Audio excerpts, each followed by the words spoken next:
नमस्कार, हिमाचल दस्तक में एक बार फिर आपका स्वागत है। मैं हूं आपके साथ मस्तराम डलैल। पेश करते हैं हिमाचल प्रदेश की प्रमुख खबरें। एरियर अदायगी को लेकर वित्त विभाग ने फिर से नई गाइडलाइंस तैयार करने की प्रक्रिया शुरू कर दी है। इसके लिए वित्त विभाग अपनी पुरानी नोटिफिकेशन को आधार बनाकर इसमें संशोधन करने जा रहा है। 1 लाख रुपए का एरियर 5 किस्तों में देने को लेकर पहले वित्त विभाग ने पुरानी नोटिफिकेशन जारी की थी। इस नोटिफिकेशन पर आज वित्त विभाग ने स्टडी किया और इसमें 1 लाख की राशि का तय की गई थी कि अगर किसी कर्मचारी पेंशनर्स का 1 लाख रुपया एरियर बनता है तो 1 साल के भीतर 5 किस्तों में यानी 20-20 हज़ार रुपये की किस्तें देकर इसे चुकता किया जाए। चूँकि अब कर्मचारी पेंशनर्स का एरियर काफ़ी ज़्यादा बढ़ गया है, इसके चलते अब इस राशि के क्राइटेरिया को लेकर इसे संशोधित करने की पूरी तरह से प्लानिंग कर रहा वित्त विभाग। और इसी कड़ी में माना जा रहा है कि 1 लाख की राशि को 5 लाख तक कर दिया जाए। यानी कि अगर किसी पेंशनर कर्मचारी की 5 लाख देय राशि बनती है, एरियर बनता है, तो इसे 1 साल के भीतर यानी कि 1 लाख रुपया प्रति किस्त और 1 साल के भीतर 5 किस्तों में 5 लाख रुपया चुकता कर दिया जाए। हालांकि कोर्ट से आए फैसलों पर यह नियम लागू नहीं होगा, लेकिन प्रदेश के अन्य कर्मचारी पेंशनर्स के लिए एरियर को लेकर इस तरह का प्रावधान किया जा रहा है। जाहिर तौर पर एरियर की अदायगी को लेकर वित्त विभाग के प्रधान सचिव देवेश कुमार ने सोमवार को महत्वपूर्ण बैठक भी बुलाई है। इस बैठक में बड़ा फैसला होगा, लेकिन इससे पहले दूसरे तमाम ब्रांच के अधिकारी पुरानी नोटिफिकेशंस को खंगाल रहे हैं कि पुरानी नोटिफिकेशन में क्या प्रावधान है।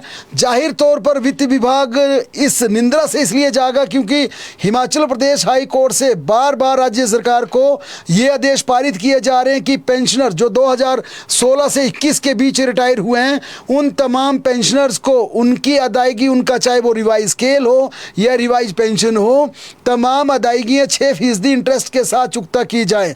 जाहिर तौर पर एरियर का मसला अकेले पेंशनर्स का नहीं है, लेकिन हिमाचल प्रदेश में मौजूदा ऐसे कर्मचारी हैं जिनका एरियर सरकार को देने को बनता है। जयराम सरकार ने एक हल्का सा एरियर जरूर दिया था, उसके बाद वित्त विभाग ने एक नई नोटिफिकेशन निकाली थी जिसमें एरियर का फॉर्मूला तय किया गया था और उसमें कर्मचारियों ने काफ़ी नाराज़गी जाहिर की थी। और कर्मचारियों का ये कहना था कि जो एरियर देने के लिए फॉर्मूला वित्त विभाग ने तैयार किया है उसमें उनके आने वाली पीढ़ियां एरियर लेती रहेंगी, यानी कि जब कर्मचारी इस दुनिया को छोड़कर भी चले जाएंगे तब भी एरियर की पूरी राशि नहीं मिलेगी और उनके आने वाले उनके बेटे पोते उस एरियर को लेंगे। यानी कि एक बड़ी चुटकी बड़ा मजाक उस फार्मूले पर बना था।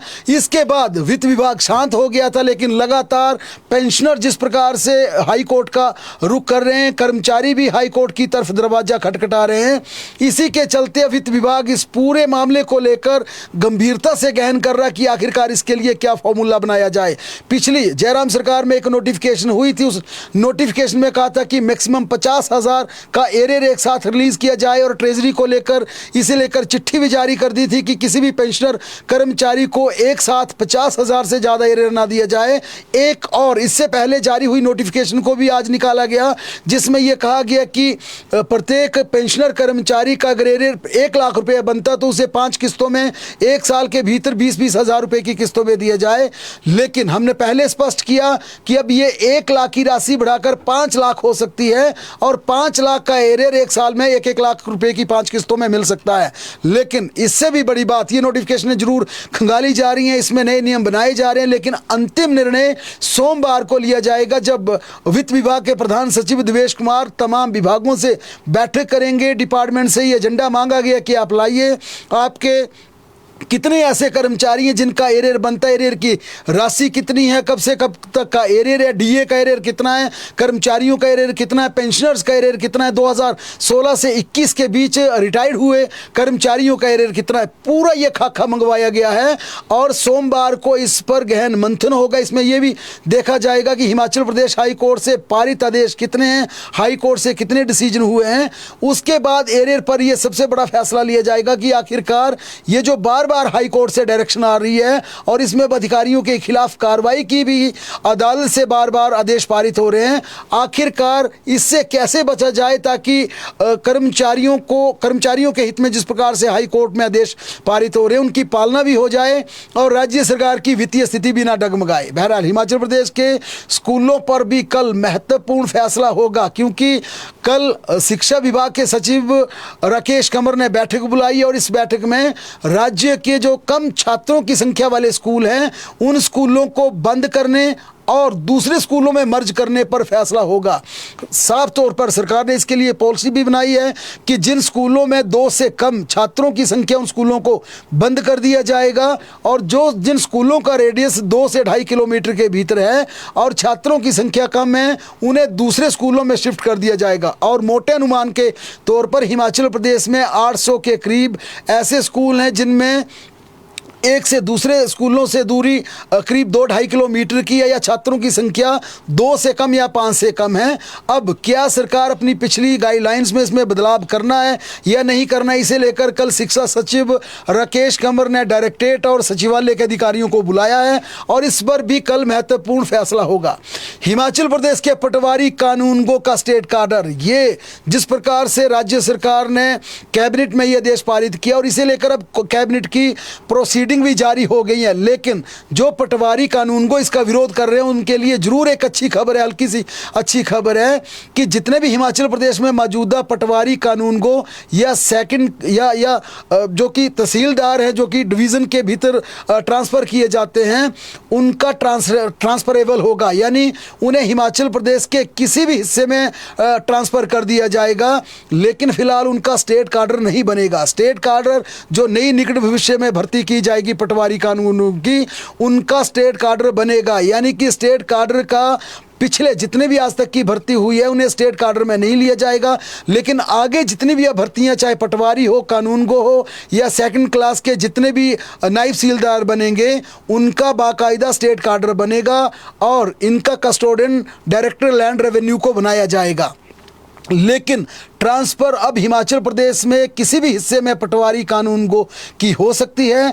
ये ट्रांसफ़र को लेकर कैबिनेट ने स्वीकृति दी, क्योंकि उस दिन ये फैसला आया था कि इनका स्टेट कार्डर बन जाएगा, लेकिन अब इसकी ऑफिशियल इसकी प्रोसीडिंग जारी हो, उन पर कार्रवाई भी डिप्टी कमिश्नर करेंगे।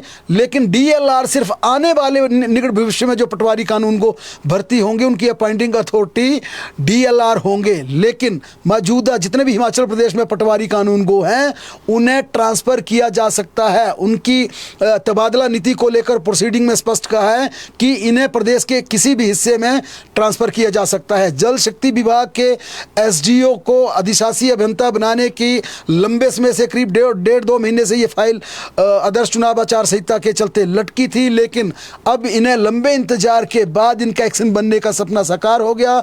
इनकी सूची तैयार हो गई और इनकी पोस्टिंग की आज शाम तक या कल दोपहर तक इनकी पोस्टिंग की नोटिफिकेशन जारी हो सकती है।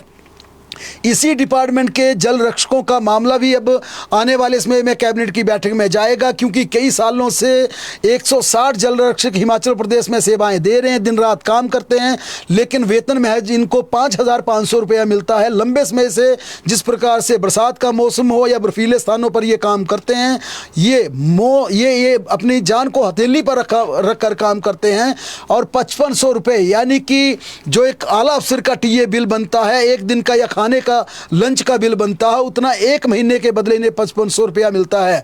लेकिन इनके लिए दिक्कत यह है कि हिमाचल प्रदेश में जल रक्षक का कोई पद खाली नहीं है। इसके चलते 12 साल से ज़्यादा सेवाएं दे चुके जल रक्षक हिमाचल प्रदेश में नियमित नहीं हो पा रहे हैं। लेकिन इनका एजेंडा कैबिनेट की बैठक में ले जाया जाएगा ताकि कम से कम जितने हिमाचल प्रदेश में 160 के करीब जल रक्षक हैं उतने ही पोस्ट क्रिएट करके इन्हें नियमित करने के लिए इन्हें प्रेरित किया जाए, ताकि कम से कम जो दिन रात से काम कर रहे हैं इनके घर का भी गुजारा हो सके और इन्हें सम्मान भी डिपार्टमेंट में मिल सके। आज HRTC की महत्वपूर्ण BOD आयोजित की गई और इस BOD में 357 कंडक्टर को नियुक्ति पत्र देने का फैसला हुआ। निदेशक मंडल HRTC की स्थिति पर आज प्रेजेंटेशन भी दी और इसमें घाटे को लेकर निगम को उबारने की प्रस्तुति दी गई। निगम में डेली वेज कर्मचारियों की दिहाड़ी बढ़ाने का फैसला लिया गया। 375 रुपये से 400 रुपये दिहाड़ी करने का फैसला लिया गया। HRTC के बेड़े में जल्द 297 इलेक्ट्रिक बसें शामिल की जाएंगी।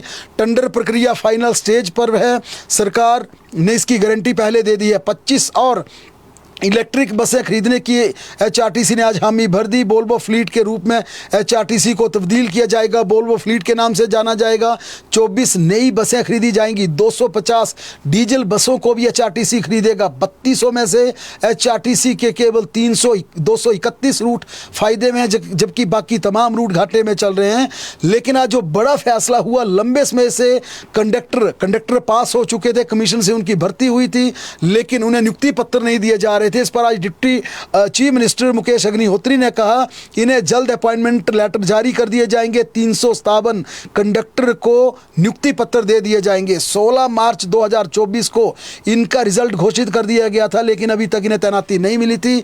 लेकिन अब यह जरूर बात कही गई है कि इन्हें जल्द नियुक्ति दे दी जाएगी। मुख्यमंत्री ने कहा कि BOD में महिलाओं के 50% किराए की छूट पर कोई चर्चा नहीं, ना तो ये एजेंडा था। उन्होंने कहा कि हिमाचल प्रदेश में महिलाओं को 50% की जो किराए में छूट है वो यथावत जारी रहेगी। ये सोशल मीडिया की क्रिएशन है, ये मीडिया की खबरें बिल्कुल गलत है, निराधार है।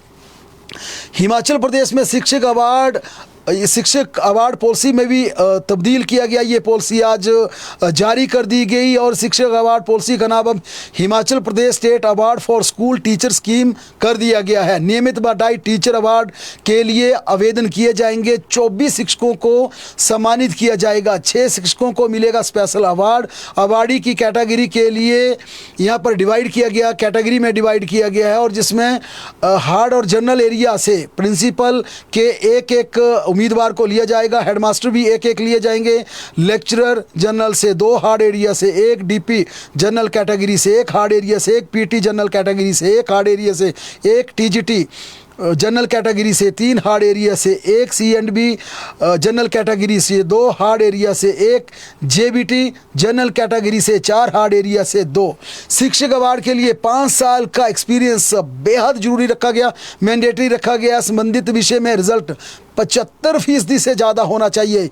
ये हिमाचल प्रदेश के उन शिक्षकों के लिए झटका जो जुगाड़ करके अवार्ड के लिए अपना नाम आगे बढ़ाते थे या अप्रोच लगाकर अवार्ड के लिए नाम बढ़ाते थे।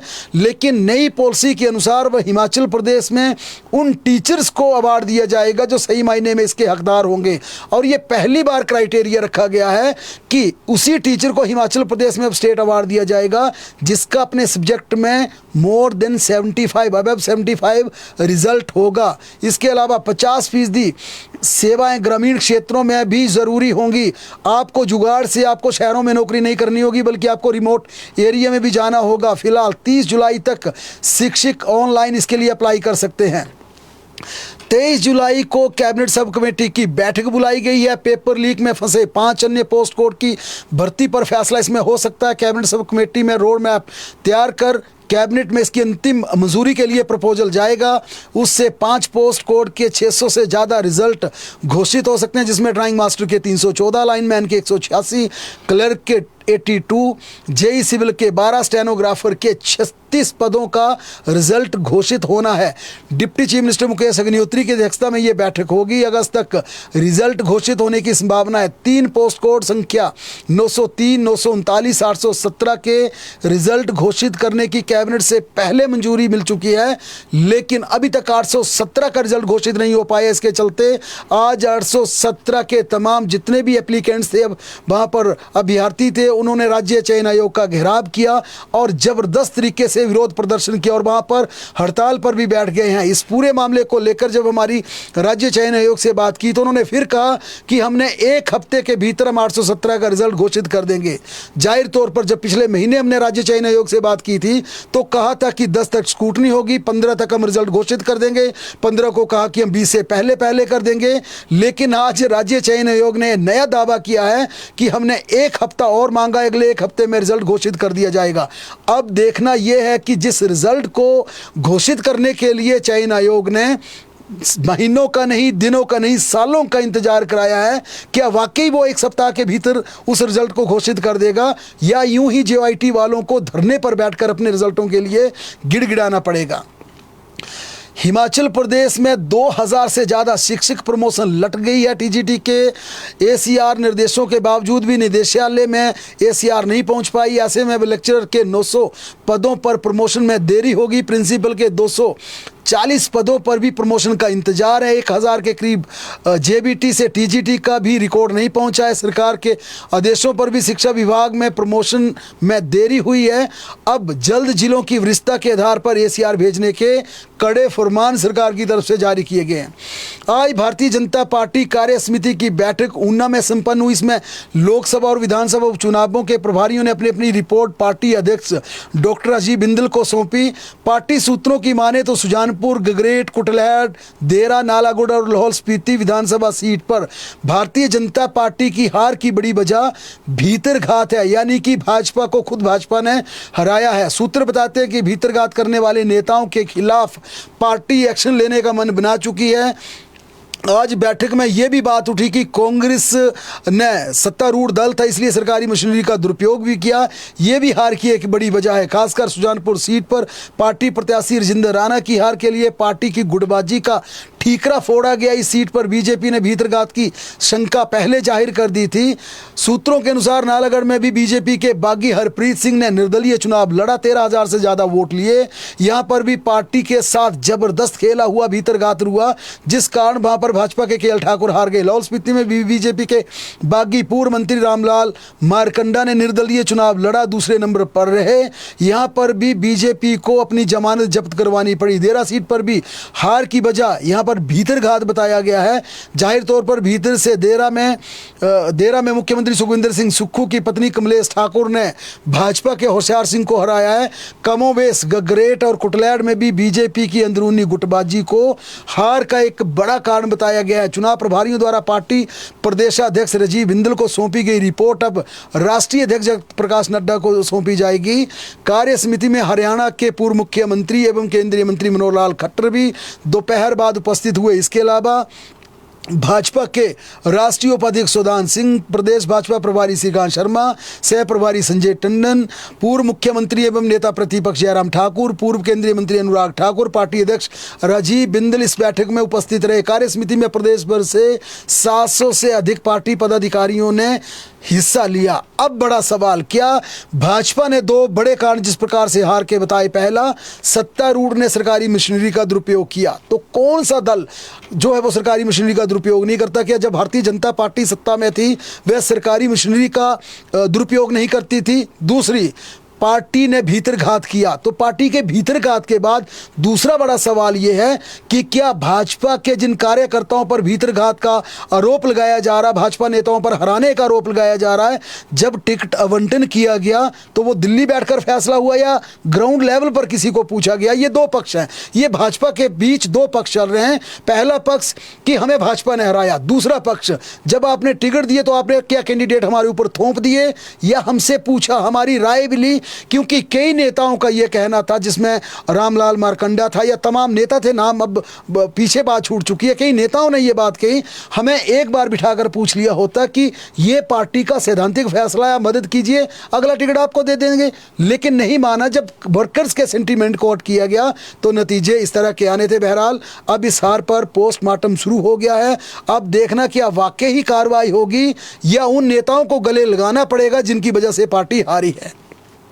इधर मुख्यमंत्री सुखविंदर सिंह सुक्खू ने आज चंडीगढ़ स्थित हिमाचल भवन में केंद्रीय आवास एवं शहरी मामले मंत्री मनोहर लाल खट्टर के साथ महत्वपूर्ण बैठक की। इस दौरान उन्होंने कहा कि केंद्र सरकार से हिमाचल जैसे कठिन भौगोलिक पहाड़ी राज्यों को अटल नवीनीकरण एवं शहरी परिवहन मिशन अमृत योजना के अंतर्गत परियोजनाओं को मंजूरी देने के लिए पहाड़ी राज्यों हिमाचल प्रदेश के अलग मापदंड अपनाए जाएं। उन्होंने कहा कि अमृत के तहत परियोजनाएं जनसंख्या के आधार पर स्वीकृत की जाती हैं, लेकिन जनसंख्या आधारित मापदंड हिमाचल प्रदेश में लागू करना उपयुक्त नहीं है। इसलिए इस योजना के अंतर्गत अधिकतम लाभ उठाने के लिए मापदंडों में ढील देने की आवश्यकता है। उन्होंने कहा कि 15वें वित्त आयोग की सिफारिशों की भी समय समय पर समीक्षा की जानी चाहिए, क्योंकि परियोजनाओं की लागत समय समय के साथ बढ़ती रहती है। केंद्रीय मंत्री मनोहर लाल खट्टर ने हिमाचल प्रदेश के प्रदर्शन की प्रशंसा की और केंद्र सरकार से पूर्ण सहयोग का आश्वासन यहाँ पर दिया। होम स्टे योजना पर मंत्री अनिरुद्ध सिंह ने आज बड़ा बयान दिया। उन्होंने कहा कि होम स्टे में बिजली और पानी की सुविधा को कमर्शियल दरों के हिसाब से वसूलने का प्रस्ताव यहां पर आया है, क्योंकि अब हिमाचल प्रदेश में नई एक पॉलिसी बन रही है जिसमें होम स्टे को लेकर नई पॉलिसी बनाई जा रही है। उनका कहना था कि जो कैबिनेट की सब कमेटी कंस्टिट्यूट की गई है उससे ये प्रस्ताव दिया गया है कि जितने भी हिमाचल प्रदेश में होम स्टे हैं उनका बिजली और पानी कमर्शियल दरों पर लिया जाए। इस पर अब कैबिनेट की सब कमेटी को फैसला लेना और 22 जुलाई को इसकी सोमवार को बैठक प्रस्तावित है। इसमें विभिन्न प्रस्तावों पर अन्य मसलों पर भी चर्चा की जाएगी, जो कि टूरिज्म पॉलिसी है, होम स्टे या तमाम तरह के टूरिज्म हिमाचल प्रदेश में पर्यटन को बढ़ाने के आगे ले जाने के मुद्दे हैं। सहकारिता विभाग के प्रमाणित अंकेक्षक ने आउटसोर्स पर मर्ज करने की मांग उठाई है। इस वर्ग ने कहा कि उन्हें कमीशन आधार पर न रखकर आउटसोर्स में लाया जाए। इस बारे में प्रमाणित अंकेक्षकों ने मुख्यमंत्री सुखविंदर सिंह सुक्खू को पत्र लिखा है। इस पत्र के माध्यम से अपनी बातों को सरकार के समक्ष रखा। उन्होंने कहा कि प्रमाणित अंकेक्षकों को सहकारी सभा के माध्यम से फीस का भुगतान किया जा रहा है। उन्होंने कहा कि फीस देने की जगह सभी ऑडिटर को HPSIDC के अधीन लाया जाए या फिर आउटसोर्स में शामिल किया जाए। मुख्यमंत्री को लिखे पत्र में यह भी कहा है कि सर्टिफाइड ऑडिटर के वेतन के नाम पर शुद्ध लाभ का 10% और अधिकतम 20,000 और कम से कम 1,000 फीस तय की जाए। यदि उन्हें सरकार एक मुश्त राशि महीने की देती है तो इससे सरकारी खजाने में भी बढ़ोतरी होगी और जितने भी यहाँ पर हिमाचल प्रदेश में सर्टिफाइड ऑडिटर काम कर रहे हैं उनके परिवारों का भी आसानी से गुजारा हो जाएगा। उन्हें शोषण नहीं झेलना पड़ेगा, उन्हें उपेक्षा का शिकार नहीं होना पड़ेगा। आज सुबह से माइक्रोसॉफ्ट क्लाउड आउटेज के कारण शेयर बाजार से लेकर एयरलाइंस, बैंक और तमाम बिजनेस के अलावा मीडिया हाउसेज आज बुरी तरह से प्रभावित हुए। आउटेज की वजह से भारत, अमेरिका, कनाडा और जापान की सैकड़ों फ्लाइट आज रद्द करनी पड़ी, जिससे लाखों यात्रियों को परेशानी का सामना करना पड़ा। माइक्रोसॉफ्ट के सॉफ्टवेयर में आज सुबह खराबी आने से दुनिया भर में फ़्लाइट ऑपरेशन गड़बड़ा गया। सॉफ्टवेयर में गड़बड़ी से दुनिया भर में एयरपोर्ट्स पर चेक इन सिस्टम बुरी तरह से प्रभावित हुआ। ना तो स्क्रीन पर चेक इन आएगा। अब एक यूपीएससी की बात करते हैं, क्योंकि पूरे देश की बात की जाए तो नीट परीक्षा को लेकर जिस प्रकार से पूरे देश की छवि खराब हुई, क्योंकि जिस प्रकार के डॉक्टर्स की भर्ती में जिस प्रकार की धांधलियां आई वो पूरे देश के लिए चिंता का विषय था। लेकिन अब यूपीएससी जिस प्रकार से कटघरे में आ गया है, यूपीएससी ने प्रशिक्षु, यहाँ पर पूरा मामला आप जानते हैं पूजा खेड़ेकर का जो मामला है, अब इसे लेकर यूपीएससी ने बड़ा एक्शन लिया है। खेड़ेकर पर फर्जी तरीके से सिविल सेवा परीक्षा में बैठने, नाम पहचान छिपाने के साथ साथ जाली दस्तावेज देने के आरोप में यूपीएससी ने उनके खिलाफ प्राथमिकी दर्ज करवाई है। पूजा खेड़ेकर के खिलाफ यूपीएससी ने आपराधिक मुकदमा दर्ज कराने का पहले फैसला लिया था। दिल्ली पुलिस की क्राइम ब्रांच ने पूजा खेड़ेकर के खिलाफ जालसाजी, धोखाधड़ी, IT एक्ट और विकलांगता एक्ट की धाराओं के तहत मामला दर्ज किया है। पूजा खेड़ेकर के खिलाफ एक्शन लेते हुए यूपीएससी ने सिविल सेवा परीक्षा 2022 की उनकी उम्मीदवारी को रद्द करने के भी यहाँ पर बड़ा फैसला ले लिया। इसके साथ ही आयोग ने भविष्य की परीक्षाओं में शामिल होने से रोकने के लिए कारण बताओ नोटिस भी जारी किया है। आयोग ने आधिकारिक बयान में कहा कि यूपीएससी ने सिविल सेवा परीक्षा 2022 के लिए चयनित उम्मीदवार पूजा मनोरमा दिलीप खेड़ेकर की संबंधित में विस्तृत और गहन जाँच की है। इसमें पाया गया है कि जाँच से पता चला कि खेड़ेकर ने अपने नाम, अपने माता पिता के नाम समेत कई चीज़ों को बदला है, बदलाव किया, फर्जीवाड़े से पेश किया। यूपीएससी ने सिविल सेवा परीक्षा 2022 के लिए अनुशंसित उम्मीदवार पूजा के दस्तावेजों की गहन जांच की है। जांच से ये पता चला कि उन्होंने धोखाधड़ी करके परीक्षा नियमों के तहत तमाम तरह की व्यवस्थाओं को ठेंगा दिखाने का प्रयास किया और इसका लाभ उठाया है। जांच में यह भी सामने आया कि पूजा खेड़ेकर ने नाम, उसके पिता माता नाम, तस्वीर, हस्ताक्षर, ईमेल, ID, मोबाइल नंबर सब कुछ बदला था। असली पहचान छुपाने की कोशिश की। यह भी खुलासा तब हुआ जब युवा आईएएस अधिकारी अपने पद का रौब दिखाकर आम जनता को हड़का रही थी। ये पूरा मामला समझिए, ये पूजा का पूरा केस समझिए। एक ऐसी युवा महिला अधिकारी जो 2022 में यूपीएससी की परीक्षा देकर आईएएस अधिकारी बनती है। आईएएस अधिकारी में उनका प्रोविजनर का ये पीरियड था, लेकिन इसी पीरियड के दौरान उन्होंने लोगों को डराना धमकाना शुरू कर दिया, आईएएस का रौब दिखाना शुरू कर दिया, सबको हड़काया, धमकाया, डराया। लेकिन जब उन्होंने लिमिट्स क्रॉस करने शुरू कर दी, उनके इस कंडक्ट से कई लोग परेशान हो गए। तो आखिर लोगों के जहन में ये बात आई, क्या कोई यूपीएससी पास जो पढ़ा लिखा व्यक्ति होगा ऐसी घिनौनी हरकतें कर सकता है कि पुलिस को धमकाने के लिए पुलिस स्टेशन चला जाए या अपने रिश्तेदारों के अवैध कब्जों को छुड़ाने के लिए चला जाए। फिर सोशल एक्टिविस्ट पूरी तरह से एक्टिव हुए और इस महिला अधिकारी का भांडाफोड़ किया। लेकिन इस पूरे मामले में जो बड़ी बातें यूपीएससी पर उठ रही है, वो सबसे बड़ी बात यह है कि क्या अब देश की जनता का जो कि सबसे कठिन परीक्षा, सबसे जटिल परीक्षा, सबसे पारदर्शी परीक्षा अब तक मानी गई है यूपीएससी, क्या वहाँ भी धांधली होती है? क्या वह परीक्षा भी देश की सबसे बड़ी परीक्षा कटघरे में है? क्योंकि पहले नीट के कड़वे घूंट ये देश पी चुका है। अब यूपीएससी के कटघरे में आने के बाद ये सवाल उठ रहे हैं कि आखिर कैसे एक महिला फर्जीवाड़े से आईएएस अधिकारी बन गई। उन्होंने 6 बार अटेम्प्ट किया। साफ जाहिर है आईएएस के लिए 4 अटेम्प्ट होते हैं, फिर उन्होंने 6 अटेम्प्ट कैसे दिए? ये भी रिजर्व कैटेगरी के लिए इस प्रकार का प्रावधान है। लेकिन उन्होंने 6 से 7 अटेम्प्ट कैसे किए? अब ये जांच में खुलासा हुआ है कि 6 से 7 बार वे आईएएस की परीक्षा दे चुकी थी। तो क्या यूपीएससी आंखों पर पट्टी बांध कर बैठा था? उन्होंने कई बार अपनी एज बदली, उन्होंने अपनी आयु को कई बार घटाया बढ़ाया, उन्होंने अपने फ़ोटो बदल कर लगाए, उन्होंने अपनी ईमेल आईडी बदल दी, उन्होंने माता पिता के नाम बदल दिए, उन्होंने अपने आईडी प्रूफ बदल दिए, उन्होंने अपने घर का पता बदल दिया, उन्होंने अपने कई बार नाम बदल दिए। पहले उन्होंने जनरल कैटेगरी से परीक्षा दी, फिर जब उनको लगा कि जनरल कैटेगरी में बाहर हो गई, उन्होंने फिर ओबीसी का फर्जी सर्टिफिकेट बनाया। ओपीएससी की परीक्षा, यूपीएससी की परीक्षा के लिए उन्होंने एक और अटेम्प्ट दिया, वहाँ भी फेल हो गई। फिर विकलांगता का सर्टिफिकेट बना लिया और एक और अटेम्प्ट यूपीएससी की परीक्षा के लिए वहाँ से दिया। तमाम कागज फर्जी बन रहे थे, डेट ऑफ बर्थ फर्जी बन रही थी, बार बार नाम बदले, फर्जीवाड़े से बदल जा रहे थे। फिर उन्होंने ये यूपीएससी की परीक्षा कैसे दी, परीक्षा उत्तीर्ण कैसे हुई, आईएएस अधिकारी कैसे बन गई? हालांकि बताते हैं कि उनका मामला कैट में भी गया, कैट ने भी उनके खिलाफ मामला जो है वो पारित कर दिया, लेकिन बाद में कैट को भी मैनेज कर लिया। यूपीएससी मैनेज हो गई, कैट मैनेज हो गई। इतनी बड़ी धांधली, इतनी बड़ी परीक्षा जो कि देश की सबसे बड़ी परीक्षा है, क्योंकि जो आईएएस अधिकारी बनकर आता है वो देश की व्यवस्था का संचालन करता, देश को चलाता है। फिर वो ये सब कुछ कैसे हो गया, ये यूपीएससी से बड़ा सवाल है। और जब यूपीएससी को जब ये मामला उनके ध्यान में, आरटीआई एक्टिविस्ट के माध्यम से ही ध्यान में आया, तमाम सूचनाएं बाहर आई, करीब 20-25 दिन पहले ये मामला सामने आ गया, तो ये कार्रवाई इतनी डिले क्यों हुई? जब मामला ये सोशल मीडिया पर उछला, जब मीडिया पर ये मामला उछला, तो आखिर 25 दिन के बाद उन पर कार्रवाई का एक्शन अब क्यों हुआ? ये एक बड़ा सवाल है।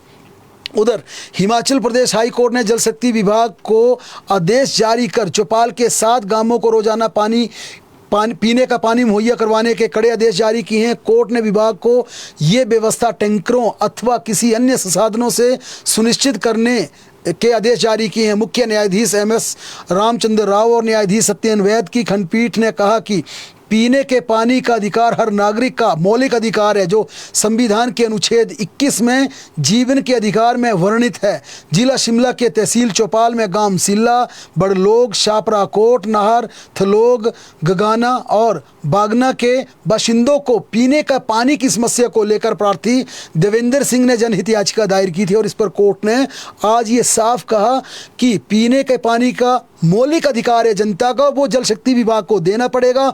आप टैंकर लगाओ या किसी दूसरे तरीके से पानी पहुंचाओ, ये सिरदर्दी आपकी है, लेकिन जनता को पानी दीजिए। जीओआईटी की पहले हम बात कर चुके हैं। 817 के अभ्यर्थियों ने आज कर्मचारी चयन आयोग का घेराव किया। रिजल्ट न निकाले जाने के खिलाफ उन्होंने विरोध प्रदर्शन किया। परीक्षा परिणाम घोषित करने में हो रही देरी पर अभ्यर्थी इकट्ठा होकर वहां पर राज्य चयन आयोग के कार्यालय के बाहर पहुंच गए थे। अभ्यर्थियों का कहना है उन्हें पिछले हफ्ते रिजल्ट घोषित करने का आश्वासन दिया गया था, लेकिन आज दिन तक रिजल्ट नहीं आया। इस मामले में राज्य चयन आयोग के अध्यक्ष आर.के. पूर्ति का कहना है कि इस पोस्ट कोड संख्या के 1867 पदों को भरने के लिए प्रक्रिया चल रही है। परिणाम तैयार है। चयनित अभ्यर्थियों के विभागों का आवंटन किया जा रहा है। उसके बाद ही आखिरी रिजल्ट घोषित कर उन्हें नियुक्ति पत्र दिए जाएंगे। बहरहाल अगली खबर का रुख करें तो सोशल ऑडिट में हिमाचल प्रदेश की कई पंचायतें फंसती हुई नजर आ रही है। हमीरपुर जिला में अभी तक इस प्रकार का कोई मामला नहीं आया, लेकिन अन्य 11 जिलों में सोशल ऑडिट में बड़े स्तर पर धांधली उजागर हुई है। प्रदेश के अधिकांश जिलों में हजारों रुपए, करोड़ों रुपए की अनियमितताएं सामने आई हैं। 36 लाख रुपए में से 7,61,000 रुपए की डेविएशन है। यूं कहें कि एक कंपोनेंट का पैसा दूसरे कंपोनेंट में खर्च कर दिया गया, लेकिन अब ये रिकवरी पंचायत सेक्रेटरी, पंचायत प्रधान से होगी। मनरेगा में ये सोशल ऑडिट चल रहा है। इसके लिए सामाजिक अंकेक्षण इकाई संबंधित वीडियो को पत्र लिखकर कार्रवाई के निर्देश भी दे दिए हैं। प्रदेश में 36 लाख रुपए की अभी तक अनियमितताएं सामने आई हैं और ये राशि और ज़्यादा बढ़ेगी। मनरेगा की अनियमितताओं में जिला सिरमौर सबसे आगे है। सबसे ज़्यादा अनियमितताएं जिला सिरमौर में 33 लाख रुपए की उजागर हुई हैं। प्रदेश में सबसे अधिक गड़बड़ी के मामले मस्ट्रोल व बिलों से संबंधित है, जो कि पंचायतों के पास रिकॉर्ड में ही नहीं है। इसके चलते कई पंचायत प्रधानों की प्रधानी जा सकती है। विकासखंड अधिकारियों के खिलाफ भी बड़ी कार्रवाई हो सकती है। लेकिन अब ये पूरी ऑडिट रिपोर्ट ग्राम पंचायतों की ग्राम सभाओं की बैठकों में रखी जाएगी। उस पर चर्चा होगी कि आखिरकार ये ऑडिट पैरे क्यों बने हैं। हमीरपुर के अग्निवीर निखिल डडवाल की अंतिम यात्रा आज पूरी हो गई। आज उनका अंतिम संस्कार उनके पैतृक गांव में किया गया। इससे पहले अग्निवीर का पार्थिव शरीर जैसे ही घर पहुंचा तो उनकी मां लिपट लिपट कर आंसू बहा रही थी। पूरा गांव रुआंसे स्वर में था। वहां पर मातम का माहौल था। अंतिम यात्रा में हजारों की संख्या में जनसैलाब उमड़ा था। पार्थिव शरीर जम्मू कश्मीर से अखनूर से एम्बुलेंस हमीरपुर लाया गया। हमीरपुर के पास अमरो चौक पर सेना के ट्रक में पार्थिव शरीर को शिफ्ट किया गया। सेना के वाहन में पार्थिव शरीर पैतृक गांव ललालड़ी तक लाया गया। निखिल डडवाल की बीती शाम को अखनूर के टांडा में दुखद मृत्यु हुई थी। परिवार को बताया गया कि जवान ने खुद को गोली मार ली थी, उन्होंने हत्या की थी, जबकि पिता दिलेर डडवाल का कहना है कि उनका बेटा खुद को गोली नहीं मार सकता। ये मौत के कारण कुछ और है। पुलिस थाना भुंतर की टीम ने बजौरा में बियर की पेटियों से भरा एक ट्रक पकड़ा है। पुलिस टीम ने बजौरा में 4 लेन पर नाकाबंदी लगाई थी। इस दौरान ट्रक पंजाब नंबर के ट्रक को जांच के लिए रोका गया। जांच के दौरान ट्रक से बियर की अलग अलग ब्रांड की 230 पेटियां बरामद की गई। पुलिस ने पेटियों को ले जाने बारे में चालक से परमिट दिखाने को कहा तो वह कोई पुख्ता जवाब नहीं दे पाए। इसके चलते इस ट्रक को कब्जे में ले लिया गया है और इसके खिलाफ कड़ी कार्रवाई की गई है। सिरमौर जिला में श्री रेणुका जी बड़ोलिया मंदिर के समीप एक सड़क हादसा पेश आया। हादसे में कुल 4 लोग घायल हुए। मामला बीती शाम का है। नान से दाऊ की तरफ आ रही कार जैसे ही रेणुका बड़ोलिया मंदिर के समीप पहुंची तो अचानक पहाड़ी से पत्थर कार के ऊपर आ गिरे, जिससे कार सवार 4 लोग घायल हो गए। हादसे के तुरंत बाद घायलों को इलाज के लिए ददाऊ अस्पताल में भर्ती करवाया गया। प्राथमिक उपचार के बाद उन्हें घर भी भेज दिया गया। बिलासपुर जिला में एक और फर्जीवाड़े का मामला सामने आया। कंपनी पैसा दोगुना करने के नाम पर घुमारवी और झड़ूता के सैकड़ों लोगों का करोड़ों रुपए लेकर फरार हो गई। ठगी का शिकार हुए लोगों ने इसकी शिकायत तलाई पुलिस थाना में की है। 2 महीने पहले जब ग्राहकों को ठगी का एहसास हुआ तो उन्होंने कंपनी के जिला में काम करने वाले अधिकारियों के समक्ष जाकर हंगामा किया। काफ़ी तोड़फोड़ भी हुई। कंपनी अधिकारियों ने लोगों को 2 महीने में पैसे वापस लौटाने की बात कहकर मामला शांत करवा दिया। अब 2 महीने बीत चुके हैं लेकिन लोगों को उनका पैसा वापस नहीं मिला है। कंपनी के मालिक और अधिकारी बट्ठी स्थित कार्यालय को बंद करके फरार हो चुके हैं। लोगों ने पुलिस को शिकायत में बताया कि 1.5 साल पहले ठगी ने एक FX ट्रेड 1 कंपनी के नाम पर मार्केट में प्रचार किया कि कंपनी में पैसा लगाकर मात्र 30 दिनों में दोगुना पैसा देगी। बीच बीच में लोगों को कुछ पैसा भी दिया गया। कंपनी के अधिकारी स्थानीय होने के कारण सैकड़ों लोगों को करोड़ों रुपया जमा करवा दिए। क्योंकि स्थानीय लोग थे, उन्होंने भरोसा दिलाया कि आपका पैसा दुगना हो जाएगा। इस दौरान लोगों ने सेविंग स्कीम के बारे में जानकारी भी देते रहे। इसमें 1,60,000 से लेकर 50 लाख रुपए तक लोगों ने जमा करवाए हैं। जब 6 महीने के बाद पैसे आने बंद हो गए तो उन्होंने कंपनी के मैनेजर से बात की। उसने कुछ समय बाद पैसे लौटाने की बात जरूर कही थी, लेकिन अब मैनेजर समेत तमाम कंपनी के लोग फरार हैं। ऐसे मामले बार बार आते हैं, मीडिया पर बार बार उठाए जाते हैं, लेकिन लालच बुरी बला, यानी कि हम लोग दोबारा ठगी का शिकार होते हैं। बहरहाल भोरंज के तहत भुक्कड़ पंचायत के गांव बैरी भट्टा में 3 कमरों का स्लेट पोस्ट मकान और गौशाला जलकर राख हो गई। हिमाचल प्रदेश में 22-23 को हैवी टू हैवी रेनफॉल का ऑरेंज अलर्ट जारी किया गया। राज्य के अनेक स्थानों पर भारी बारिश की चेतावनी दी गई है।